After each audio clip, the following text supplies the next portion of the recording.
ada isu yang berkembang di media sosial belakangan ini, jihad akbar melawan Densus 88 dan suran membakar Polres-Polres se-Indonesia. Itu bahaya itu. Siapa yang menang lawan polisi? Nggak ada yang menang lah. Tapi bahayanya apa? Secara agama saya ingin katakan itu bahaya. Itu namanya bogot, memberontak kepada pemerintah yang sah.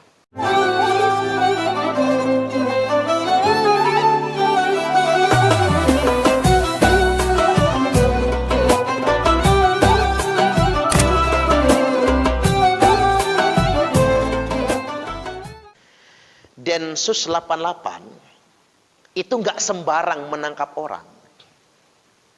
Detasemen khusus anti teror itu menangkap orang itu pakai prosedur yang sangat cermat. Dan sudah ada pembuktian pendahuluan yang sangat akurat sekali, Pak. Dan itu bisa dibuktikan di pengadilan. Banyak kan yang beredar di media sosial itu seakan-akan Densus zalim tanpa bukti. Padahal itu buktinya sangat kuat di pengadilan. Terutama terkait dengan penyandang dana terorisme. Karena yang ditangkap itu terkait dengan jamaah Islamiyah. Dan sudah jelas bukti transfernya. Apa yang dilakukan terhadap itu semua. Dan begini, Densus 88 itu kalau nangkep orang itu bukan baru tahu kayak kita nangkep begal motor. Kita nangkep begal motor ketika dia sedang menjebol kunci motor misalnya, kemudian ketahuan lalu kita tangkap, bukan begitu. Tapi memang sudah dikuntit sejak jauh-jauh hari. Saya ambil contoh sederhana, Pak. Pentolan Jamaah Islamiyah JI para Wijayanto yang ditangkap beberapa waktu yang silam. Itu dikuntit oleh petugas sejak dia umur 23 tahun. Sejak umur 23 tahun diintai, diikuti, diawasi tanpa sepengetahuan dia, tapi baru ditangkap di umur 47 tahun. Jadi butuh waktu berapa itu? 24 tahun, Pak, nguntitnya itu. Bukan nggak bisa ditangkap sejak awal. Karena kami butuh bukti yang sangat kuat dan akurat. Kata Densus 88. Sama kayak yang baru ditangkap itu. Itu bukan baru ketahuan kemarin-kemarin. Bukan. Memang sudah lama dipersiapkan. Diawasi dulu. Siapa tahu mereka bisa berubah. Siapa tahu dia bertobat. Karena gelarnya ustadz kan. Tapi lama-kelamaan kok makin jadi. Malah dia jadi mentor terhadap ustadz-ustadz yang baru di jamaah Islamiyah. Malah semakin mengkristal. Anti NKRI. Ini nggak bisa dibiarkan lagi. Dan sudah mulai menggalang dana. Termasuk Yayasan Abaya. Yayasan Abdurrahman bin Auf itu. Mereka pengelolanya. Dana kotak amal digunakan untuk kepentingan terorisme. Karena nggak bisa dibiarkan lagi. Takut berkepanjangan. Semakin membahayakan. Dengan bukti yang sangat akurat langsung ditangkap. Jadi ini nggak kayak kata di media sosial itu, Pak, menzalimi ulama. Bukan, ulama yang mana yang dizalimi? Ulama-ulama hebat di negeri kita ini aman semua. Pesantren maju semua. Santri ribuan semua. Ulama yang mana? Makanya saya tegaskan, ulama yang mana? Mereka itu memang dari awal sudah diikuti sedemikian rupa. Dan Densus 88 itu tahu benar, Pak, siapa anggota-anggotanya. Cuma sengaja nggak ditangkapin. Karena masih ada harapan. Mudah-mudahan mereka bisa berubah. Mudah-mudahan mereka bisa dicerahkan. Termasuk Pak Bawai misalnya. Kalau ikut-ikutan kayak gitu, diintip dulu. Kok orangnya kurus, pikir Densus kan. Jangan dulu lah. Jangan ditangkap dulu.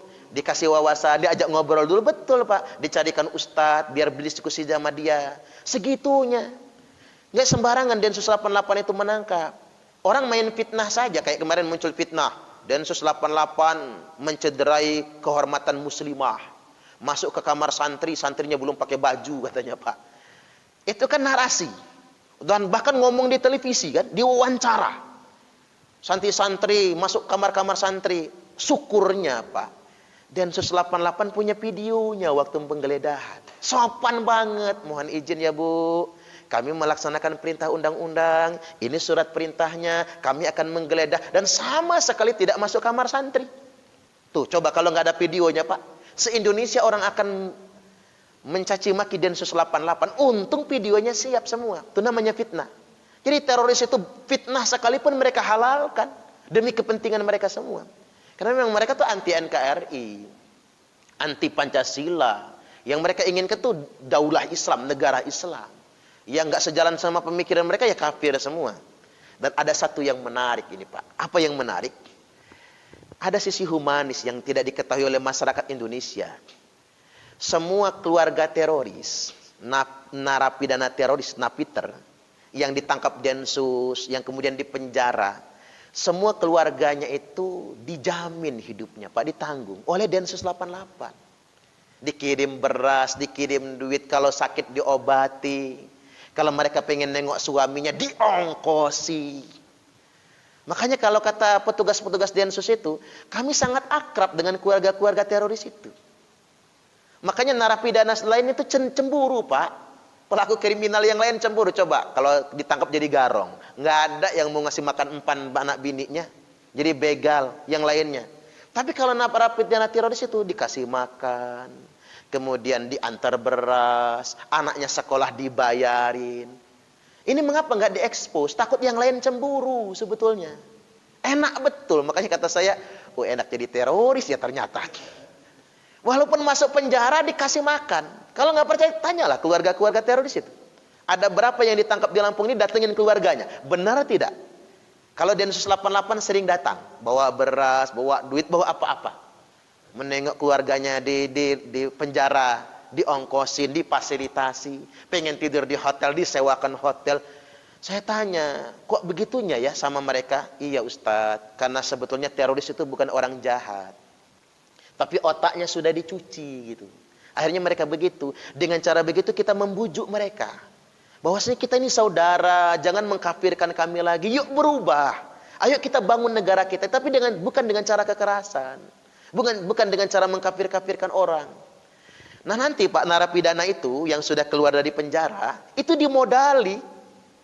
Ada yang dibuatkan bengkel, ada yang dibuatkan warung makan. Ada yang kemarin itu baru saja dibelikan mesin bubut. Oh mahal itu Pak. Kalau minjem ke bank belum tentu dipinjemin sama bank.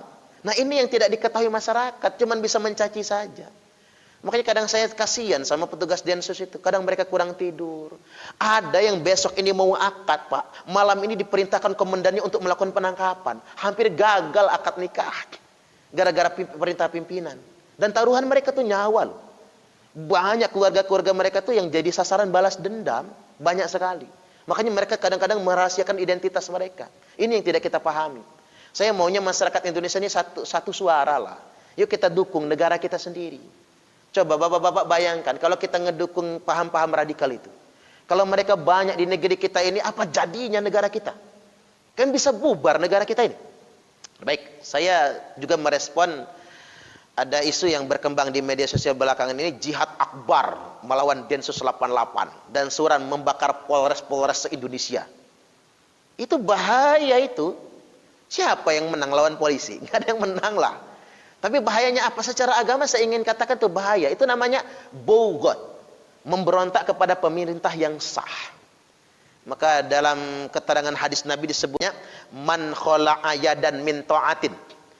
Man khola'a yadan min ta'atin. Barang siapa yang melepaskan tangannya dari ketaatan kepada pemerintah yang sah, laqiyallahu yaumal qiyamati la hujjatalah. Dia akan bangkit pada hari kiamat nanti tanpa hujah sama sekali. Bangkit pada hari kiamat tanpa hujah, tanpa alasan. Kalau dosa yang lain, maling, Allah nanya, ngapa kamu maling? Lapar ya Allah, nggak kebeli beras. Allah dengarkan hujahnya. Allah dengarkan alasannya. Dosa-dosa yang lain itu Pak masih ada hujahnya. Ngapa kamu berzina? Maaf ya Allah, khilaf betul. Ceweknya seksi banget lewat depan saya. Mana saya ini sudah seminggu ditolak bini terus misalnya kan. Hujah masih didengar oleh Allah Pak. Tapi kalau memberontak kepada negara, memberontak kepada pemerintah yang sah, la hujjatalah. Tidak ada hujah baginya. Tidak ada alasan. Allah tak mau mendengarkan alasannya. Waman mata walaysa fi unuqihi bay'atun mata mitatan jahiliyah. Dan barang siapa yang mati tidak ada di lehernya ketaatan, artinya dia sedang melepaskan diri dari kesetiaan kepada negaranya, kepada pemerintah yang sah, maka mata mitatan jahiliyah, maka matinya mati jahiliyah. Jadi hati-hati dengan seruan itu semua. Ngeberontak kepada negara itu tidak boleh. Masih mending kita negara demokrasi Pak, belum diapa-apakan. Kalau di Arab Saudi menyerukan suara untuk melawan kerajaan langsung dihukum pancung itu. Masih mending di negara kita. Orang masih berkata dan berpikir belum ada hukuman baginya. Kecuali kalau dia sudah melakukan tindakan. Jadi saya ingin tegaskan bahwasanya jangan sekali-kali ada ide satupun ingin melawan negara sendiri. Saling menasihati itu penting, mengkritik itu penting, tapi jangan sampai sedemikian rupa. Tanggung jawab kita umat Islam untuk memerangi terorisme itu. Saya